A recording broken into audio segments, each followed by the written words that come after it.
Señores, no pueden sacar a la Benítez. La insuperable y la perversa desde temprano estaban armando el pleito en el baño. Todo el que vio el live sabe que ya armaron el pleito en el baño. La insuperable de segundera, de que con tostorio con papa, la perversa se quería quitar de que la peluca, de que había película. Desde temprano estaban en película que le querían dar a esa chamaquita. Ustedes lo saben, no se puede ser injusto. Porque uno no puede ser tampoco de que vaina. Ustedes saben que la insuperable tenía rato con la perversa tirándole y tirándole. Mira cómo ella querían darle con tostón y la perversa se quería que le quitara la peluca. Y la Benítez vino, mi amor, y le dio al lado. La arrastró al lado. Aunque ustedes digan que no, la Benítez le dio a la insuperable y le dio a la perversa, le dio al lado. Si a la perversa se la habían dejado, le da más duro todavía la Benítez que a la insuperable. Más rápido la había arrastrado, porque si la insuperable con ese cuerpo ya la arrastró, imagínense a la perversa.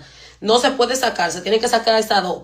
Pero yo sé, y 100%, y apuesto mi cuello, que con el artículo 4, aunque Benítez la saquen hoy, mañana la entran con el artículo 4. Así que no se preocupen, que si la sacan hoy con el artículo 4, mañana ya entran.